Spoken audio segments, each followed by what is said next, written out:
I'm Molly Kimball. Welcome to Fueled, a wellness and nutrition podcast. I'm a registered dietitian and nutrition journalist with a passion to help people live their strongest, healthiest life possible.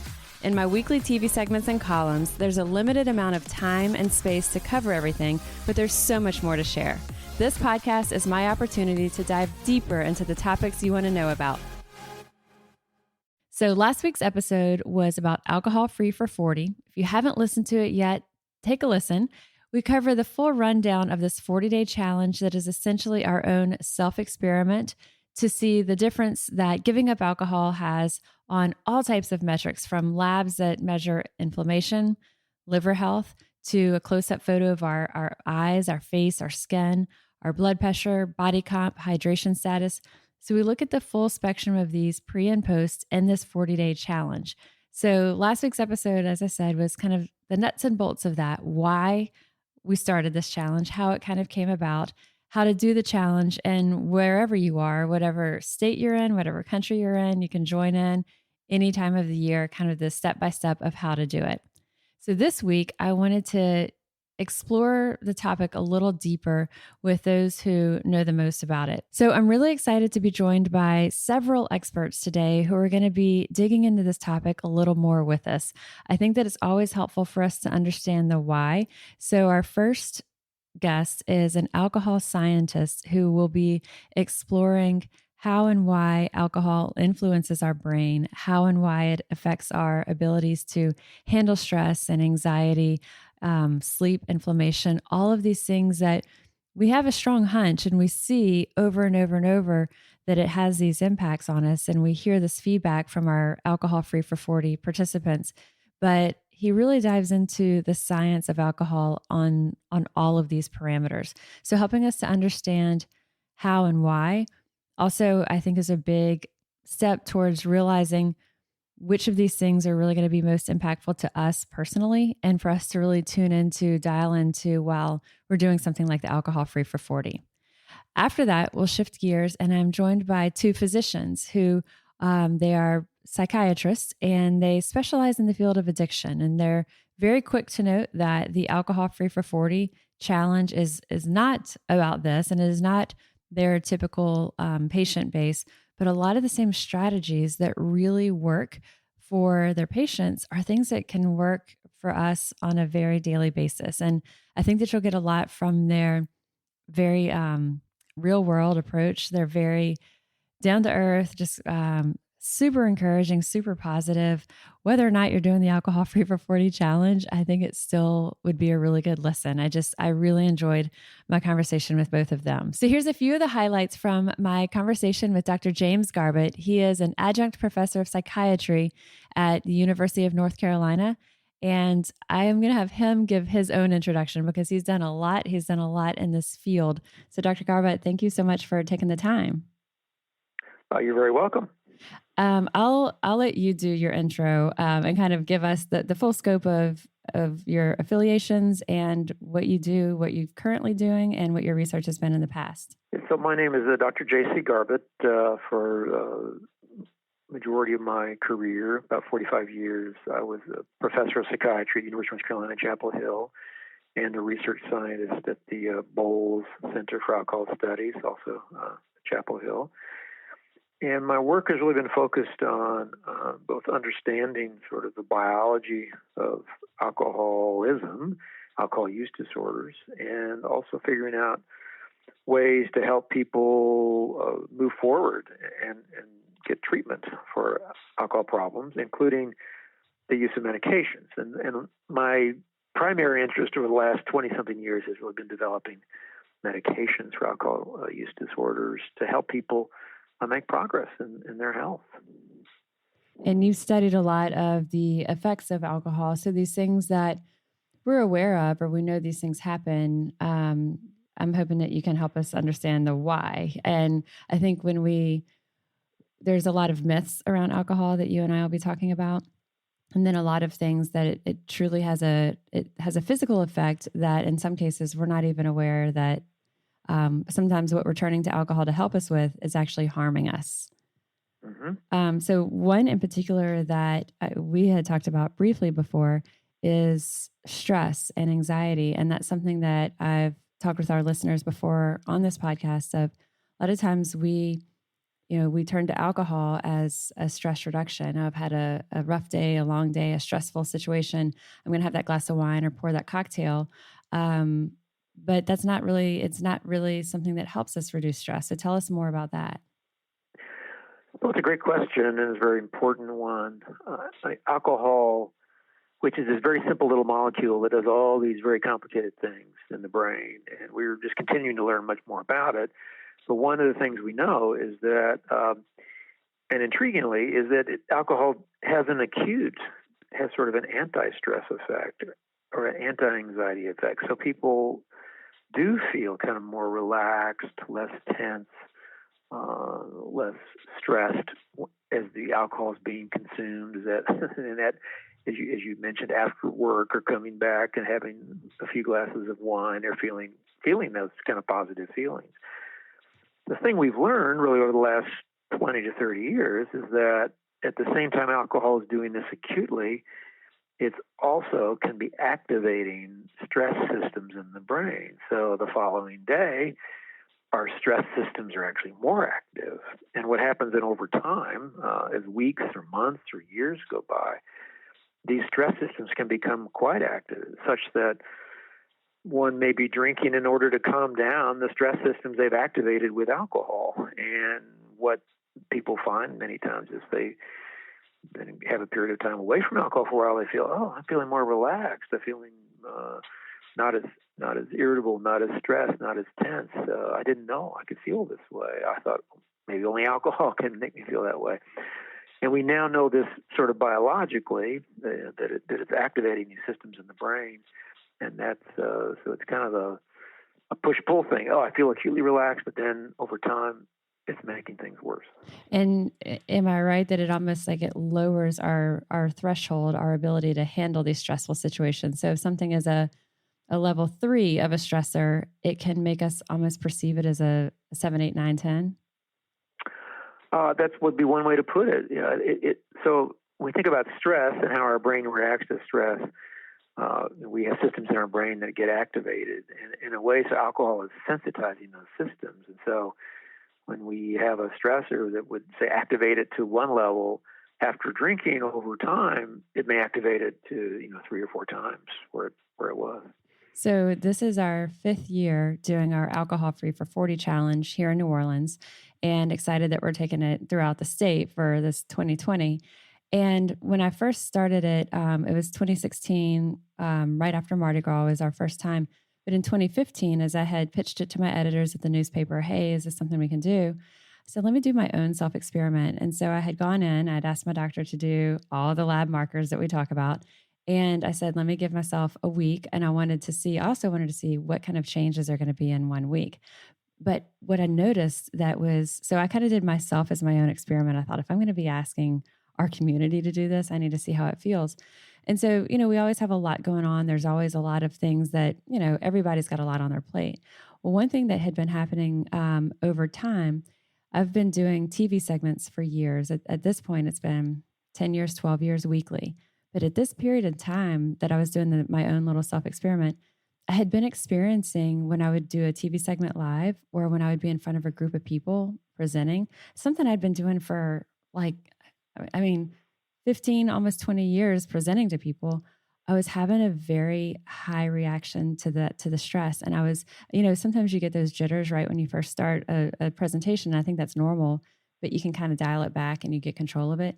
I felt like it was rising and I wasn't able to bring it down like that. And even on live TV in front of a large room of people or whatever it was.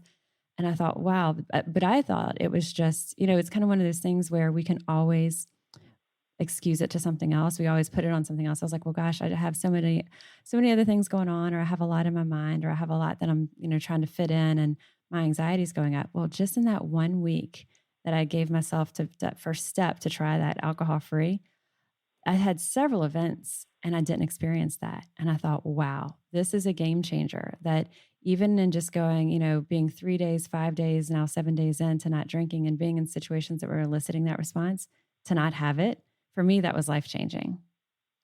Well, and it's something we see, and I think even more than a lab test or a blood marker, are those kind of things people experience, like stress, like anxiety, like sleep.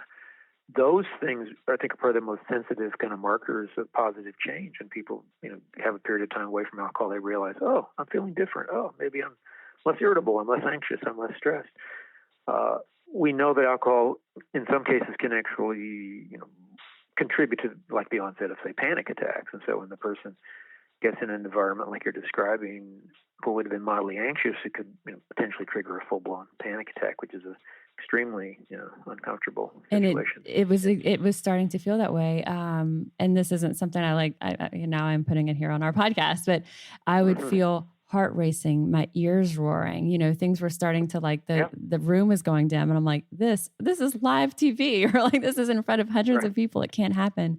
And why? Like, why now? And so to me, it was that to me was the one of many, but a huge motivator to say, wow, this is a change worth asking our community to try. And that's a lot of the feedback that we've gotten. I think it's important for people as they go through something like an alcohol-free for 40 challenge to pay attention to these things. Do you have recommendations for people of how to tune into that? Because I think a lot of times we're so busy in our day, we don't always stop and pay attention to those reactions. Do you have people journal, or what's been your experience and how to get people to really notice that? Well, I think one is just being aware of what may be happening. If you have a period of time when you say free from alcohol, then just kind of, journaling could be an idea. Just kind of be aware every so often, take stock of how you're feeling, what you've noticed about yourself, how's your sleep, how's your interaction with your spouse or your friends or other people, and it's less irritable, I'm getting less angry, so those an awareness, and sometimes people even hear that from people around them in their lives. They'll go, you're less irritable. You're not we don't get into arguments as often, or you're calmer. And so there can be external kind of affirmation of that. And but I think however one wants to assess it or look at it, I think kind of take stock of it, either through journaling or just being aware and kind of every so often like, hey, how am I doing? What am I feeling? And those, I think, are good markers to look at. Like you said, they're really almost impossible to really accurately measure like you would do, say, labs, blood work. But during the 40 days, if someone goes, man, 40 days is a long time, once we start paying attention to these little micro benefits, it's easier to kind of stay on track. You mentioned sleep. This is one where I think it's another huge... Can I jump in and say something here? Because I think you mentioned 40 days is a long time. And one thing we know in the treatment community, and this is not, I know this is reaching a lot of people who maybe aren't really what we consider should be getting treatment per se, but is that the one day at a time philosophy is extremely helpful idea to utilize rather than, oh my gosh, 40 days, how am I ever going to get there? No, it's not that. It's just, all right, today, I'm not going to drink today. And that before one knows it, 2 weeks go by, 3 weeks go by, and then you're there. So I think that's a useful way to sort of think about this phenomenon rather than, oh my gosh, I can't drink for 40 days. Right. It seems like a giant undertaking. And to that point too, I think as you look at, I'm not going to drink today, like you said, I think kind of putting it, which instead of thinking what you're not going to do, thinking of what you're going to do instead. What's that positive replacement behavior you're going to do instead of drinking? And also what you're kind of doing for yourself, potentially. We may get into it more, as you say later, about some of the health effects, but like you're doing something positive for your health, positive for your emotions, positive for your relationships. And those are useful things to help kind of keep you motivated. Right. And so, so on the topic of sleep as being kind of another health benefit, this is one that I think, and even in past years of the challenge, people say, oh, it was so much harder for me to fall asleep at first because they weren't having the alcohol. So tell us about that. Like, how and why does alcohol make it easier for us to fall asleep? But explain to us just how it disrupts our sleep patterns.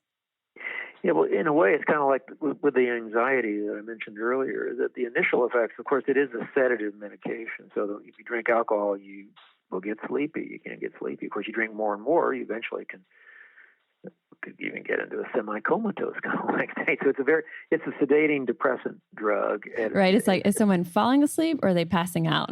Right. Yeah. Right.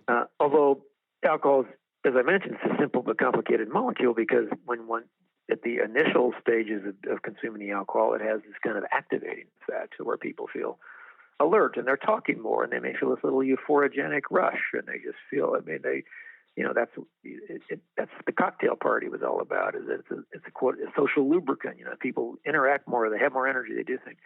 But then that starts to fade, and then as the consumption level goes up, then the more sedative, depressant effects begin to take over. And some people can use it. I have a few drinks, then I go to bed, and I'm tired and fall asleep. Well, a lot of times what happens is it's also disruptive to our sleep cycle.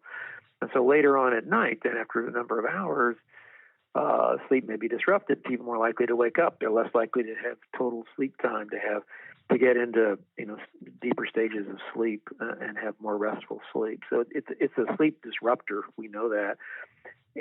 Over time, particularly as one drinks regularly and drinks more heavily, potentially, they can become more disruptive to sleep. And so one of the things we see when people have a period of not drinking, like a few weeks or something like that, is often they will say, "Wow, I'm sleeping so much better.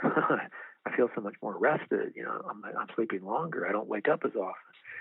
So it's that sort of disruptive effect that then has begun to dissipate, and they're actually finding their sleep improves. But initially, for a number of days or even a week or so, they may not notice that, and they really have to stick with it over time to really see the full benefit. And I guess at that point, too, looking for other things at bedtime to help with that transition into sleep that's not alcohol. And so putting your phone away, getting that screen light away, getting out an old-fashioned book, things that are going to kind of lead us through that path of relaxation without alcohol. Yeah, and in fact, there's a whole, we call it sleep hygiene. And sort of when we work with people, we talk about, they need to improve your sleep hygiene. And there's a whole series of things, and one can look on the internet or get, a series of probably, 10 to 15 different things. One could be, don't eat right before you go to bed. You don't eat in the bed. If you're not sleeping, you don't just lie there in bed and toss and turn. You get up, get out, go do something, and try to come back when you're rested. Keep your room cool. Don't try not to watch television and, Right. emotionally stimulating things. And so there's a whole series of things one can do to help sleep better. But one of the most important things is just a little bit of patience, that particularly from the standpoint of transitioning, say, from alcohol to like not drinking as much alcohol, just takes some time. And one of the things we don't want to do is for people to say, "I'm not sleeping, doc, give me a pill," because that can be that has its own problems and its own detrimental effects potentially, and it can come back to create almost like trading one vice for another. Yeah, that's right. Yeah, so it may be a quick fix, but it's also one that comes with some problems. On the note of sleep hygiene, one of the things that I highly recommend is sleeping with your smartphone in the other room. And I put mine just in the bathroom, which is just right around the corner. So I still use it as my alarm. I can hear it. It's in the other room, but it makes whenever I wake up, I'm not tempted to look at it. I don't see the light from it at night. And also, I think most importantly, when I get into bed, I'm not losing that mind numbing 30 minutes or an hour that a lot of us scroll through our phones when we're really not fresh. And so as soon as I put it in the other room and I get in the bed, I'm not tempted to do that. So I think finding out what your sleep hygiene is, and like you said, being patient with stress, anxiety, sleep. I think these are some of the ones that are things that we really feel. But I think a side effect of alcohol that we can also, in some ways we don't feel it, in some ways we do, is inflammation. And so can you talk with us about kind of the systemic whole body inflammation that happens? I know that sometimes if we drink a lot, our rings are tight, our eyes are puffy, but that's not the only places the inflammation's happening. Well, one of the things I think we found out about alcohol, we've always known, is that negative health effects, particularly at heavy levels of use. And one of the issues of it's important to realize is that when alcohol is broken down in the body, the first thing it's broken down to is this thing called acetaldehyde, and that's just a chemical name, but it's a toxic compound, and it really damages cells. We think it has carcinogenic properties, and it's it's a major player, we think, in some of the negative effects of alcohol. And then the acetaldehyde in turn is broken down to acetic acid, vinegar in the body, and that's how alcohol is broken down in the body. But so these effects, though, they activate inflammation, they activate negative immune systems, and so we're beginning to understand sort of the immune effects of alcohol throughout the body, including the brain, and which is a very complicated story. But the bottom line is that yes, it's activation of inflammation, activation of some negative immune responses that affect a variety of cellular functions and organ systems throughout our body. But we've also realized that even lower levels of alcohol can contribute to health problems over time. So we used to think, like I think we said earlier, that it's been reported, alcohol has a positive effect. Small amounts of alcohol good for your health. And that's been modified here, and we realized that small amounts of alcohol can help some things, such as the risk of heart attack, the risk of ischemic stroke. But at the same time, small amounts of alcohol can increase problems like high blood pressure, risk of breast cancer, cirrhosis of the liver, gastric ulcer, a variety of other cancers. So when you look at alcohol in the big picture, we are now viewing it as more the negative side of it has kind of emerged more alongside those positive effects, and people have to make decisions and personal choices about what they want to do once they have that knowledge and once they become aware of some of these other issues. Do you have the stats off the top of your head on breast cancer and the correlation with alcohol and increased risk in breast cancer? Well, I don't have. I mean, what we do know is that even small levels of consumption, like one drink a day, there is evidence of some increase of risk. Now, the risk that increase is small, and I don't have the precise percentage on that. It's small, but it's there. And as the consumption goes up, the risk begins to go up. And this is the case across a number of different, like high blood pressure. Like high blood pressure to me is one of the more interesting, because over the years I've done these clinical trials. We would have people come in and they would have high blood pressure and they were drinking heavily. And we would, work with them. They had an interest in change their drinking. Many of them would reduce their drinking, and some of them would even become abstinent. And very often their blood pressure would begin to normalize. Many situations where they actually would get off their blood pressure medicine just because they had changed their drinking habits and their blood pressure, returned to normal. And that's something easy for people to monitor, because there's blood pressure cuffs everywhere. So it's something. Right. That's a very straightforward one. I mean, clearly there's also there's what we call essential hypertension, which means a lot of people have just high blood pressure. We don't know why they have it, but they have it. And they need medicine, and it's not going to get better when they stop drinking. And so it's important it's not like stopping drinking is a cure-all for blood pressure. I don't want to give that impression. But it's an important factor, and it's one that a lot of times is overlooked. And on the breast cancer, I did a quick search and pulled up the Susan G. Komen, and they have a bunch of stats around it. And I feel like it's, I don't want to use the word staggering, but I kind of think so. So the pooled analysis from 53 studies shows the relative risk of breast cancer goes up by about 7% for each alcoholic drink consumed. So for every one drink, an increase of 7%. And then those who had 2 to 3 drinks per day have a 20% higher risk compared to women who don't drink, because of the way that that's highly significant. And so I think, alcohol, of course, changes the way that, a woman's body metabolizes estrogen, and that's going to play a role in risk of breast cancer. So I think, to your point of, there's these mixed messages about the health benefits of alcohol, looking at what are your risk, if your risk is higher for breast cancer, if you have hypertension and you don't have any issues with, cholesterol or a history of cardiovascular disease otherwise, then it's probably not the best thing for you, And so, but that I always say the liquor industry and the wine industry have done a great job of telling us how good it is for us, Well, yeah, I mean, we have sort of been under the impression, and the medical community sort of was promoting that. It wasn't that long ago that doctors might say, "Well, have a drink or two a day, it'll help you." And it's a very complicated question. And as I said, we're a drinking culture, so we like to drink. We enjoy drinking, and it's not that alcohol is evil or anything. It's just that one needs to get a better perspective on, I think, the overall health risks and benefits, and also these other things we were talking about, how you feel if you drink, say, daily, even if you're only having one or two drinks, as far as your anxiety, as far as your sleep, as far as your ability. So those are things in addition to the sort of like health risks.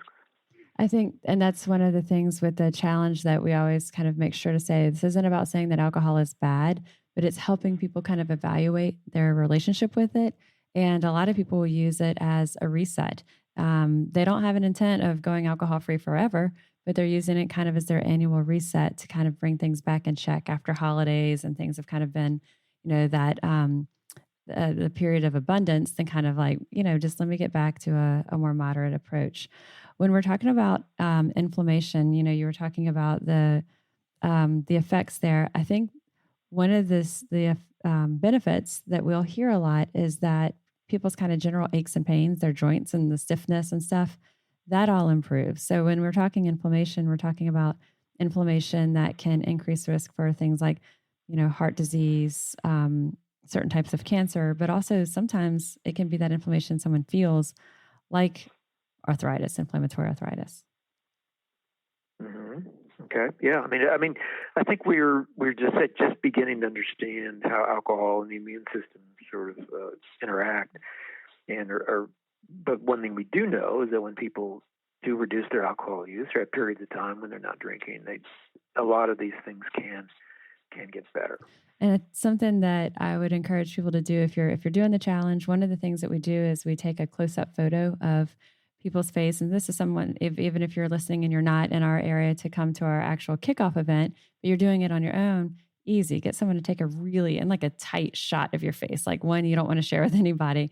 So you can see your skin texture, the circles under your eyes, the clarity in your eyes.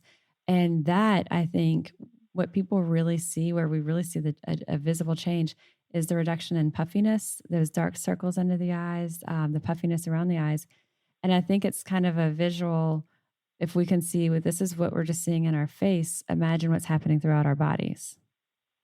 Well, and you're probably ahead of the medical community, because that hasn't been looked at so much as a marker, as a close-up photo of the face. That's a very interesting idea. We had the first year that we did it, where we did everybody's markers, we didn't do a photo of people. We encouraged people to take their own photo, but we didn't have a photo booth or anything set up. And we had this one guy, and he said, "I'm getting my picture taken, right?" And we're like, "No, we weren't planning on it." And he was like, couldn't believe it. He was like, standing up against the wall, ready for him to get his picture taken. And so one of our team had her iPhone, and she said, okay. So she snapped a photo of him and then a few other people who came behind and wanted their pictures taken. Wow. When we did it at the end, all of them had improvement. But that one guy who really wanted his picture taken, he looked like a different person. His after looked like the person that you wanted to set up with your friends. The before didn't. And it was like, wow. And that's when we said, this is stunning. We're going to include this in part of our metrics to give people really kind of this full inside and out visual of what happens to their bodies during this challenge. And the clinical trial methodologist in evidence-based medicine, as we say, would be, well, wouldn't that be interesting to then sort of randomly assign people, get their photos, some of them, don't drink, for others continue and then see how the groups compare. That right. would be very Right. Yeah. It was, and that's a nice motivator for people. Everybody's they're zooming in, they're looking at their pictures, they're looking at their eyes and all this stuff, the puffiness in their face, and then seeing that before and afters. I think that is a big motivator for a lot. And you and I talked a little bit earlier, before we actually started our podcast, but talking about the cultural shift that's starting to happen around alcohol and the shift in attitudes around how we view it. Tell me more kind of what you've seen on this and kind of what you see as where it's headed. Well, I think kind of the first awareness that I had was this idea of this dry January that was coming out of England a few years ago, and that seemed to be like, oh, there's a social movement. So like, hey, let's just take a month off and not drink, and then it began to snowball, and really millions of people were doing it. Then it jumped over here to the United States, and then these other things began to happen. Things like, mocktails began to be talked about, and there were like mocktail bars where people go and get these, kind of elaborate, interesting, fancy drinks, but they don't have alcohol in them, and that folks can go out and with friends or do something and have mocktail, don't necessarily have to have alcohol in it. So that was interesting. And then some of the folks I work with, some of that are in treatment, talked about this thing called Sober Curious, sort of a website or it's a web group where people can check out, hey, we just want to see what it's like to be sober for a while or something like that. So there's these different phenomena that we really hadn't heard about before, and they were sort of simultaneously beginning to happen. Kind of makes one wonder, is the culture starting to sort of think differently about alcohol?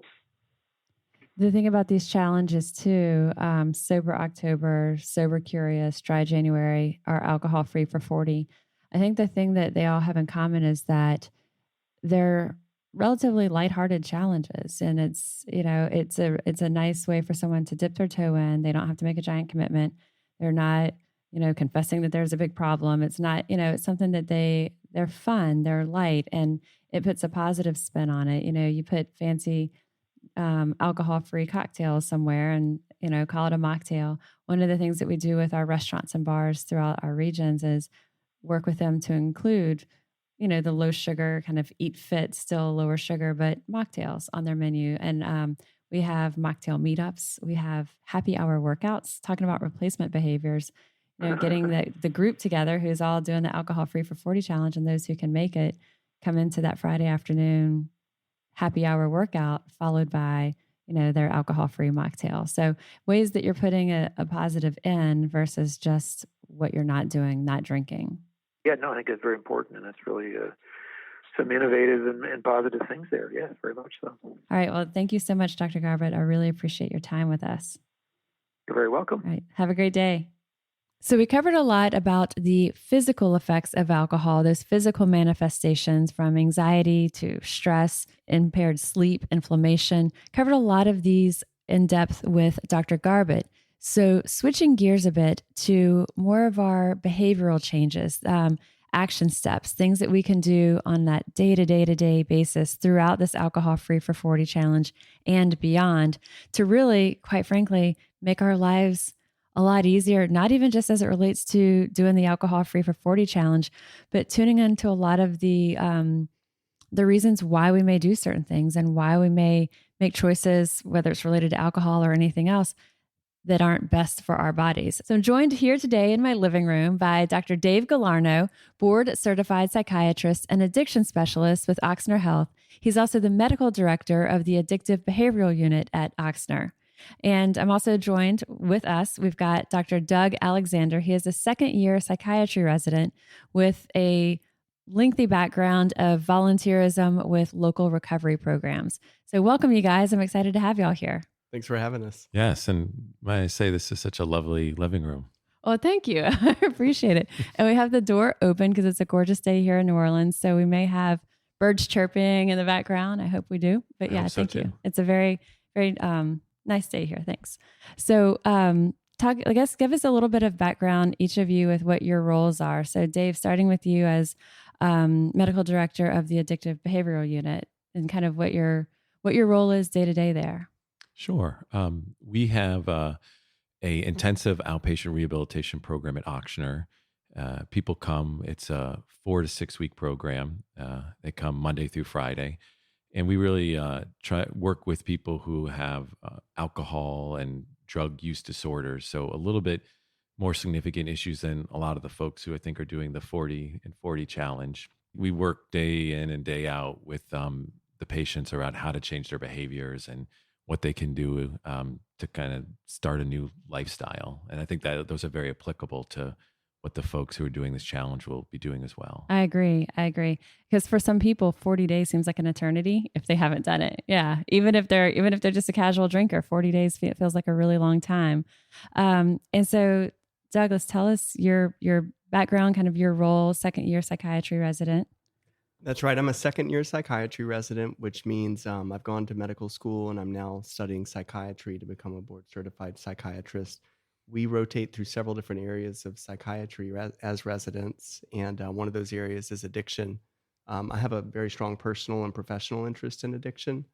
I intend to pursue an addiction fellowship after I finish my psychiatry residency, and I've been involved with the recovery community in the New Orleans area since 2007. And tell us, you shared just a little bit before we started the podcast, but a little bit of kind of what was the drive for you to go to medical school and to pursue this? So I'm in recovery myself, and when I started to pursue sobriety for myself, I became very involved in the recovery scene in New Orleans, and it became clear to me very soon after that this is the community that I wanted to work with in a professional capacity. And so I started college at Delgado, and now I'm here today. And for those of you who aren't in the New Orleans area, Delgado is our community college. So starting with community college courses, because you had never been to college before. That's right. I was 30 years old when I started college. That's incredible. And when you applied to Delgado, you told them that you wanted to go, you were applying to the community college with the goal of becoming a physician. Right. I walked in and said that I wanted to go to medical school and become a physician to work with people whose lives have been affected by substance abuse. And I was told that I needed to leave and come back the next day with more realistic expectations. And they gave me a beautiful brochure about their HVAC program, which is encouraged me to become an air conditioner repair technician. And you said, yeah, so you just kind of put your head down, focused, and I kept my eye on the prize, right, and pushed forward. To me, that's such a cool story. And it's one of those that at that point, it seems like there's this giant mountain to climb, this giant hurdle. And now here you are, like doing this and giving back and being able to care for people in that way that you were. So I think that's incredible.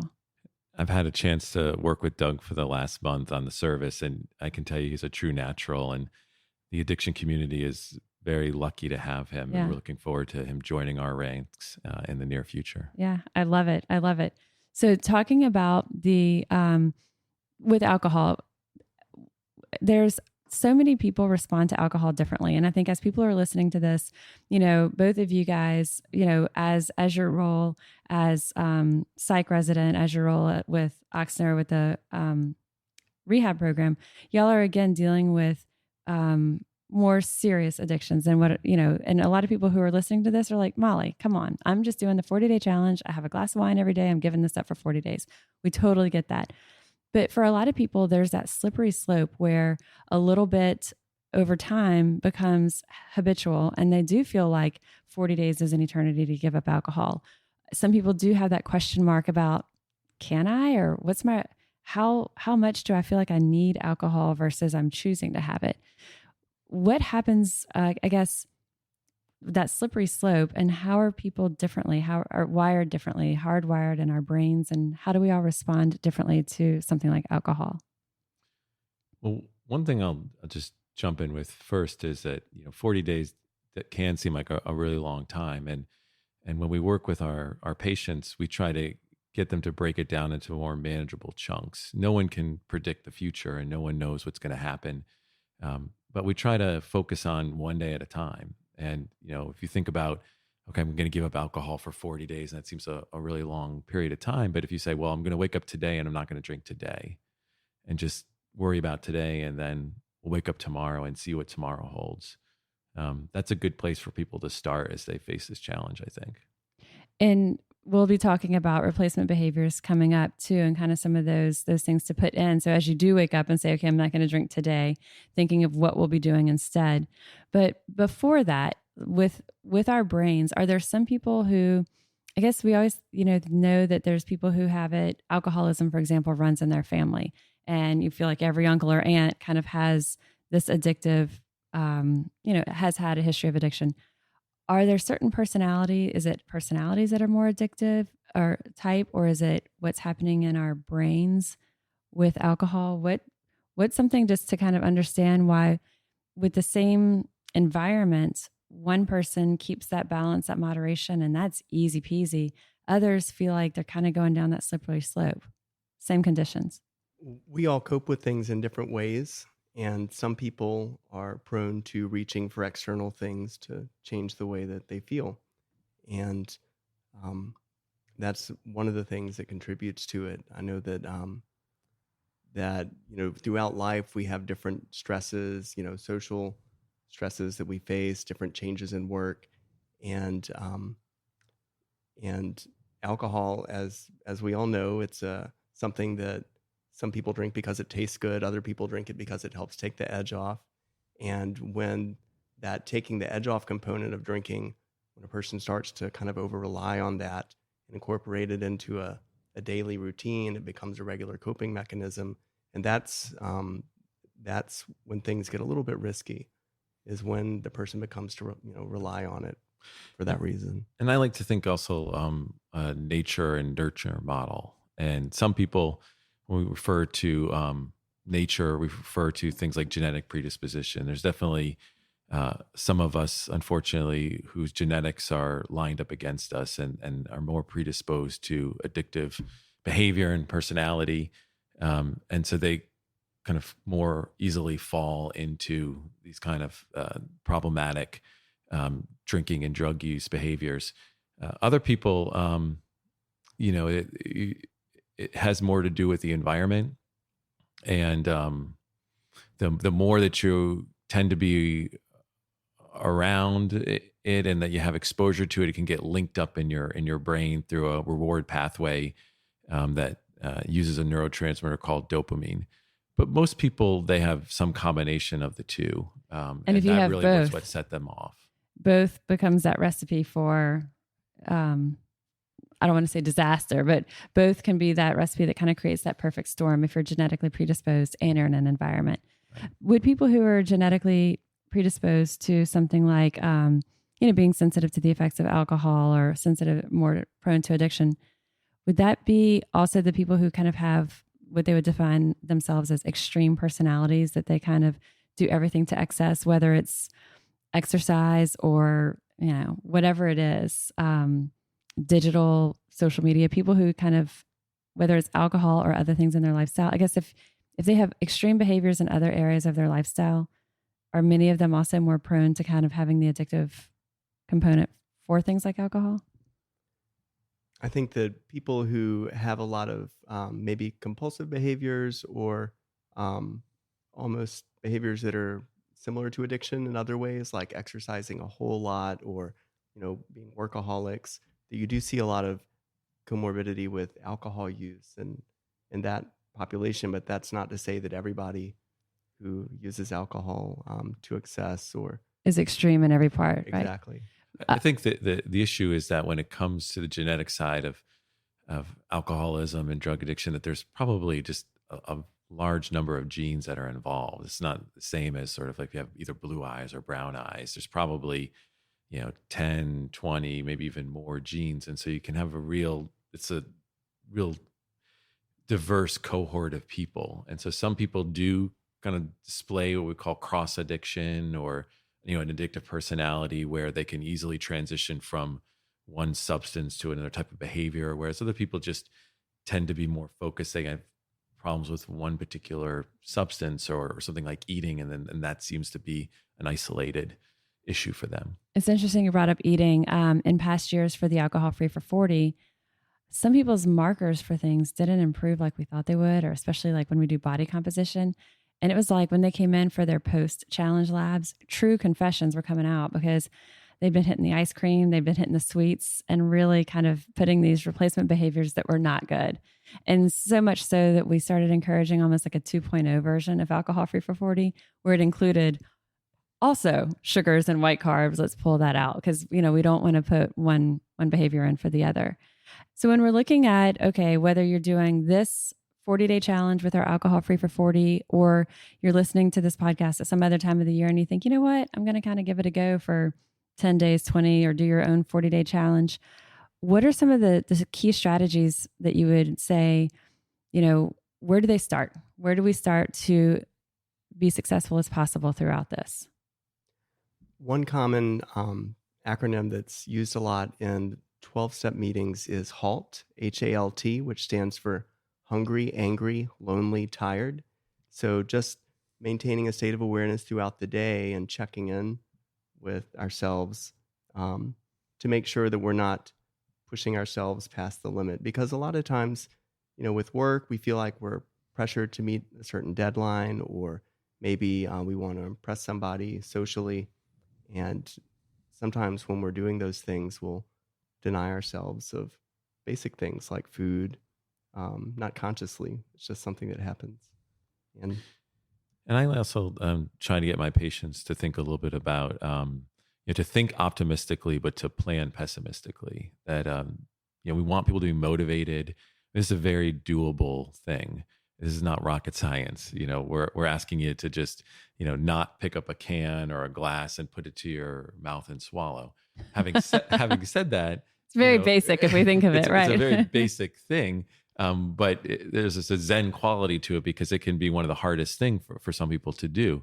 And so we try to get people to think about when you have those moments where you really feel an urge or a craving, what is a plan that you can have in place that you don't have to think about, that you've already kind of thought through, and that you can easily put that plan into action if you need it. One of the things that I call it as we kind of communicate, and we have our Facebook social support with our Alcohol Free for 40 group and emails with them. And so there's a lot of kind of camaraderie. And one of the things that we talk about a lot, I call it the witching hours for people. And you guys, I guess you all are the experts in this, but I see those witching hours often for people are in their periods of transition. So the transition time for when they're ending work and coming into their home life in the evening, or they're going into a social situation and they're using alcohol as the example, but alcohol is to unwind when they get home. Or if they're going out, it's to take the edge off. So they might feel like they're releasing the stressors from that day so they can be more fun in this social situation. But I feel those transition periods are what I call the witching hours. Yeah, and we refer to that to something called people, places, and things. And everyone, I think, is familiar from Psychology 101 about the story about Pavlov's dog, how, you take a dog and you ring a bell and you give it a treat, and you do that enough times, and, just ringing the bell, the dog will start to salivate because there's a little molecule in our brain called dopamine, which I mentioned earlier, which is in the dog's brain as well. And it gets paired up with cues. And so if you tend to drink, and the transition from work to home, or if you tend to be a person who goes out on a Friday night and drinks, your brain is already linked up to that, either that person or that place or that time. And it starts to secrete a little bit of dopamine to get you ready. The reward is coming. And so the urges can be a lot more difficult during those periods. And so to try to go through and look at what are the times or the situations, the people that you typically would drink with, and plan for those situations, because those are going to be potentially the hardest for people. I remember when I did my first Alcohol Free for 40 challenge, and I've mentioned this is our 5th year doing it. So it's now I feel like an old pro at it. But I remember the first time we went to dinner, and it was like day 1 or 2 of the Alcohol Free for 40 challenge. And I remember that I ordered a bottle of sparkling water, and I asked them to bring a wine glass with it. That felt like getting those words out of my mouth, instead of saying, oh, I'll have a glass of wine or whatever the norm was, to say, I'll have a bottle of sparkling water, and can you please bring a wine glass with it? And it felt like every word was like forced coming out. It was so unnatural. And then once I got it in front of me, though, I thought, wow. And then 5 minutes in, it was a non-issue. But it was that moment of like point of decision making, pushing through it. And then once you get through it, it's smooth. Mm-hmm. That kind of, as you said, planning for these people, places, things that can feel like that's where you've typically drink and that's where you associate drinking with, I encourage the replacement behaviors, like you said. So you're planning for it, and what are you going to do instead? So some of the things that we have is, what are you going to drink instead? And so we have people that if they're drinking, scotch every day, to just expect them to switch to water isn't going to work. But what are you going to have in that place that's going to maybe give you, and it might work. I mean, but for a lot of people, they're going to want something different. And so I've talked about this guy a lot. We had this one interesting guy. We call him our 83-year-old scotch drinker. Now he's probably 87, but he did it, and he had never done the alcohol free for 40 challenge. He drank so much scotch every single day that when he stopped drinking scotch, they thought their ice maker was broken because it was overflowing, but it was actually just because he was not putting his ice in there.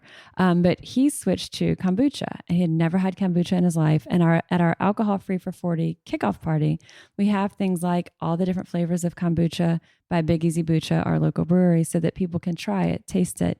And you can make kind of fancy mocktails with it, but also just that poured into a glass feels like something a little bit more substantial.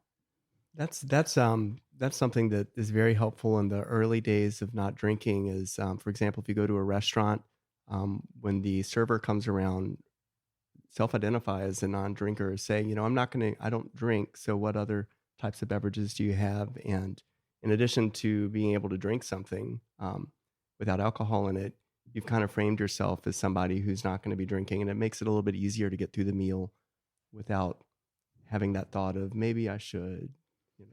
In something like the alcohol free for 40 challenge, people have been able to say, we have these wristbands that when people come to our kickoff event, it says hashtag alcohol free for 40 on these bright orange little, those wristbands that everybody has for different stuff.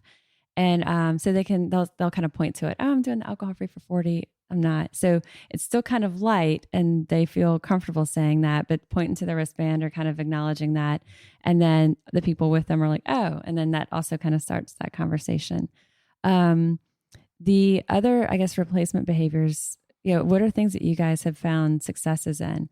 For some, people share that meeting friends, instead of meeting friends for a drink, meeting friends for a walk and talk. What are other things that, and things that are getting you out of the space that you would typically be drinking?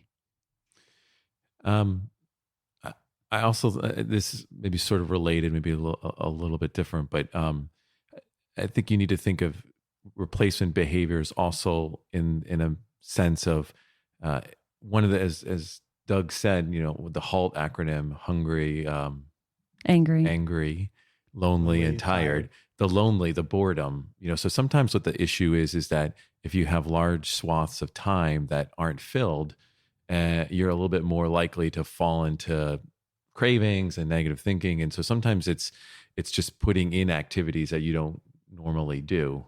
So that's something to think about as well. Many people have shared that they feel so much more productive during alcohol free for 40 because that 3 hours that maybe they were drinking in the evening with someone sitting on the porch or dinner, and then it led to hours after. And then maybe also they weren't feeling so great in the morning, so they didn't, get up as early. But the things that they're able to accomplish, or maybe tasks or projects around the house that they have not felt like they had the time to get to, they actually do. They just weren't taking the time. And so some of these creative projects that we think, man, I want to do something with those things, or organize this, or create something, or start a pottery class. And I'm glad you brought the pottery class because sometimes also if you do an organized activity, that's not the focus isn't drinking, and then sometimes that could be difficult in New Orleans. But if you're going to a pottery class, or there's a group run, or you're going to go to a movie or tour a museum, that's something that you don't have to worry about the social aspect of meeting someone. What are we going to order? How's that going to work? So putting yourself in other places and things that you're finding interesting anyway, and maybe just haven't felt like we had the window of space in our day, but now using that. I think you're right though, that lonely, or even if you don't really identify it as feeling lonely, but it's empty time. Mindfulness is another great way to fill time, because it not only fills time, but it also, the process of mindfulness, meditation, through the course of learning truths about oneself, that very process is something that makes getting through the day without drinking easier. When we become more aware of our feelings and the relationship between maybe our feelings and what we do, our behaviors. And I think people should view the 40 days as, not just you're giving up something, but hopefully you're getting something in return. And I know you've already focused a little bit on the health aspects that you're getting, but I think you're getting time and maybe you get a chance to try things out that you normally wouldn't do, learn a little bit something about yourself that you didn't know, maybe find a new hobby or a new activity. And if you try to build that in as a growing period, that can be really helpful for people too. And like you said, the mindfulness and kind of tuning into that self-awareness. And I think as you're going through these 40 days, paying attention to these other little micro benefits through the day, that, it might be that you're sleeping better through the night, that you're seeing the physical benefits, your face isn't as puffy, your mood is better, you're dealing with stressors better. Like I mentioned earlier, for myself personally, experiencing less anxiety type reactions. And I think if we look at, it seems like a big vast goal, but if we start to look at each day, here's all the benefits that I'm experiencing, it can make it easier for that next day to kind of follow. One of the things that we've added into Alcohol Free for 40 is happy hour workouts. And so doing different workouts led by different instructors, but at like 5:30, so that we're coming there, we're doing that, followed by something that's an alcohol-free fluid replacement hydration after, right? And workouts are great because they get the natural endorphins in our brain kicking up, and that can make us feel pretty good, just the way that a glass of wine sometimes for certain people can make them feel good. So it could be a little bit of a natural replacement. And I think that's where the walking comes in. That's one of the big kind of saviors for people, whether it's walking their dog, walking with someone. Because even if you feel like, okay, I'm not by a gym, I'm not a big workout person, even just moving, like Dave said, is going to elicit these endorphins and kind of help us with that. So what about people? We sometimes just say #people, but what about people who say, you're doing what? Or like, come on, just some, or, you're doing the alcohol. A lot of people are like, do weekends count or do Sundays count? Everyone's kind of looking for that little edge at times. How to deal with the people that, whether they realize it or not, are leaving us feeling pressured to drink? I think that it helps to be polite but clear about what the intention is. So rather than saying, oh, I don't really think I want to drink today, instead of that, say, well, I'm not going to drink today, and make good eye contact when it's said. And another way that it can be done is to blame it on somebody else. So, I told my partner that I'm not going to be drinking for 40 I'm doing days. alcohol free for 40. It. Right. And I'm doing alcohol free for 40. And, if they found out that I drank tonight, they'd be really mad. Right. So that's another way. Yeah. And I like you said, blaming it on something else if you feel like it. But I think I kind of look at it in the same way when people come to us for nutrition, for weight loss. When someone looks at food and they say, I can't eat that, well, that doesn't feel very good. But if it's more like, I'm choosing not to, but I have all these other things that I can eat and I am eating, versus focusing on what we quote can't eat. I think the same thing with drinking. If we go into it saying, oh, I can't drink, or I'm not supposed to drink, versus, oh, I'm doing the alcohol free for 40. Just that little shift in how we say it also is affecting our mindset. One's woe is me. Right. The other's a positive, I'm doing this thing. And although there may perhaps be some awkward situations, I think by and large, when I work with the patients, we tend to build it up in our own minds more than it really is. Most people don't really recognize if you're drinking or not, and they don't really care. And certainly in high school, there's a lot of pressure sometimes, but once you're an adult, that really does seem to drop off. And when you do run into pressure, often what you'll find is maybe that person who's doing the pressuring maybe has a little bit of an issue themselves. And people that tend to pressure, are looking maybe for a buddy, because then that sort of, justifies to some degree their own behavior that maybe they don't want to take a closer look at. But for the most part, when people don't really struggle with alcohol, they don't really think about it too much. What you just said, I kind of want to frame all of those words and put them up on a big poster, because I think that that's very true. For starters, most people just don't care. And a lot of times we go through life thinking, oh my gosh, did I offend that person, or did I do this, or that person had something was wrong? What did I do for that? And usually 9 times out of 10 has nothing to do with us. It's all about them. People are so concerned with what they've got going on in their life. They don't care what we're doing. But I think exactly what you said is the people who do care and are the ones pressuring us to drink, a lot of times they're looking for someone to drink with. And it can leave them feeling a little bad about themselves if they feel like they're the only ones drinking. We have friends like that. And so, especially through something like Alcohol Free for 40, if we're at events, and there's something, I'll do a Virgin Bloody Mary because you can't tell at all if it is or isn't. And you've just got something in your hand and you're not making a big to-do of it. You're not even making this big, bold statement for those people who are kind of the pushers, for lack of a better word.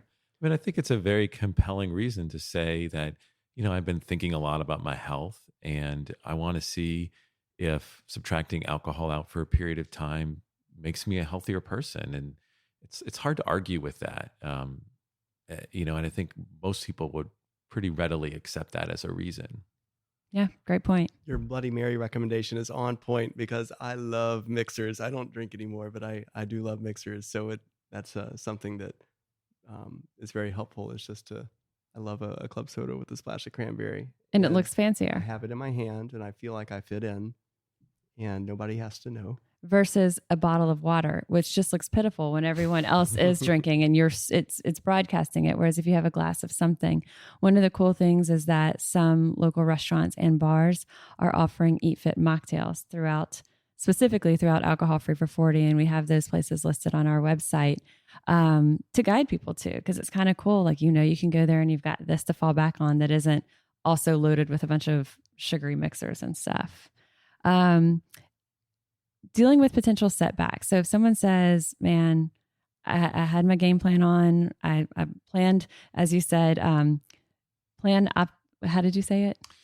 Think optimistically, but plan pessimistically. So if they've done this and they've kind of put all these things in place, but still the temptation got the best of them, what do you recommend? How to deal with if there is that potential setback? Don't let the setback define you. It is what it is, and today is a new day and the first day of the rest of our lives. So let it be what it is and pick up and keep going forward. Yeah, I think sometimes we build things up all or nothing in our head. There can be a tendency to, well, now I ruined it, so let's just go overboard. And I think people need to keep in mind behavioral change is hard. The average amount of times it takes to quit smoking successfully is 7 tries. And so if you're tackling something big like behavioral change and you have a slip up, that's okay. You just pick yourself up and you go forward. It doesn't detract from, if you go 38 out of 40 days without having a drink, well, that's a pretty big deal. I mean, that's 38 days you didn't have a drink, and that's definitely going to contribute to your health. So trying to reframe it from getting away from an all or nothing thinking to, an improvement in your health and that you're doing the best you can. You're human like everyone else. And not letting that define and let it, if that one slip up, you kind of throw in the towel, like you said, well, now that's the issue because it's, we're letting that derail us more and more and more. But if that's one slip up and you've got 38 days and you want to see your lab markers and all these at the end, your 2 days are probably not going to wreck your results. Yeah, exactly. It's also a great opportunity for self-discovery. What was I feeling when that happened? Maybe I can learn from this and learn more about myself because of the slip up. I think some of those questions can be the hardest things for people to look into, because a lot of times, and I think that's huge and I'm glad you said that because it wasn't something that was in my head for us to talk about. But when we do look at why did I have that setback? Why did I have that struggle or that challenge? That's the things that can lead to that. Sometimes are the hardest for us to admit to ourselves because it might be the people closest to us, the things that we hold the things or people closest to us. And that's a hard thing to admit sometimes.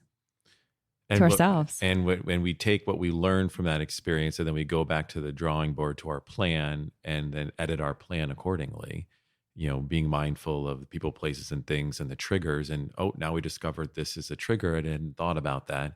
and then that can help us moving forward.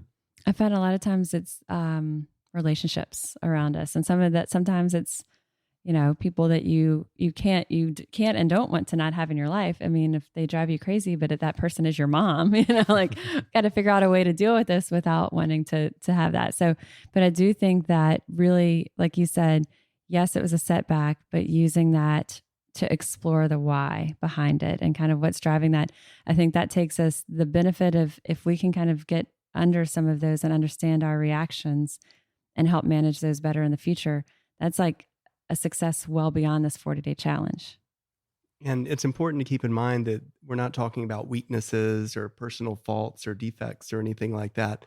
Rather, just truths about ourselves, and knowledge is power, and learning who we are and what we stand for and how we react to the world around us. When we become more aware of that, we become more capable of being, of loving ourselves, loving other people, and doing what we need to do at work and with our families. I couldn't have said it better. I think if anybody is listening and has wondered, am I not going to do the alcohol free for 40? I think when you start to do it, when you kind of think of all these, it's these whole body benefits, but for our body, our mind, our spirits as well. They're all connected in one: mind, body, and spirit. All right. Anything else, you guys, that we would want to add in? Kind of a final takeaway. Just that, as we mentioned before, most people who are going to take this challenge are not the folks that we work with, day in and day out at Ochsner, but some of you may be. And if you find the challenge pretty challenging and difficult, and maybe you're unable to complete, think about coming and working with us, in our intensive outpatient rehab program. We'd really love to help you out and really feel like we could. And we'll have the information for that website, email, number, and our podcast episode notes. Just to echo on what you said, if this is very difficult to stay sober for 40 days, and if you feel like you're struggling with alcohol, New Orleans is an amazing city to get sober in. We have a very lively and vibrant recovery community here, because alcohol is so ingrained in our culture in New Orleans. We have to have a very vibrant and lively recovery community here. So it's a really cool city to be sober in. It's really amazing to look forward to doing Mardi Gras sober, to going to Jazz Fest sober, to going to French Quarter Fest sober. I mean, it's an amazing city to be sober in. We have some really great resources like the ABU at Ochsner, and really strong recovery in our 12-step community as well. And we'll have links to all of these things. We'll have links to the Alcohol Free for 40 website. We'll have links to the sites that Doctors Dave and Doug mentioned as well. And you guys, thanks so much for, I've learned and been inspired from y'all. So thank you very much. I appreciate it. Thanks for having us. Yes, thanks so much. So a huge, huge thank you to Dr. James Garbutt for joining us on the line. Also to Dr. Dave Galarneau and Dr. Doug Alexander for joining us here in person today. So grateful to all of y'all. You had so much insight for me, and I know for our listeners as well. And so to all of y'all listening, I hope that you enjoyed our conversations and their insight as much as I did. And you can find the links that we mentioned in the show notes of this episode. And if you're considering Alcohol Free for 40, go ahead and check out the website, alcoholfreefor40.com. You can also email us with any questions. Sign up for our Facebook group. It is full of social support, a lot of high interaction throughout the challenge. And again, no matter what time of year you're listening to this, if it is about to be the kickoff for our official one that we're doing annually, fantastic. Join us during Lent. But no matter what time of year, no matter what state you're in, no matter what country you're in, this is something that really we can pick it up and do it anytime, any place. So hope to inspire you guys. If you do jump into this challenge, let us know. I want to hear from y'all. I am Molly Kimball, and you've been listening to Fueled Wellness and Nutrition, the podcast. If you would like more Fueled Wellness and Nutrition, please head over to mollykimball.com, and you can follow me, Molly Kimball RD, on Instagram, Facebook, and Twitter. And if you haven't yet, please go to the Apple Podcast and subscribe, rate, and review this podcast. And join us next week for another dose of Fueled Wellness and Nutrition. Thanks for listening, and stay focused on living your strongest, healthiest life possible.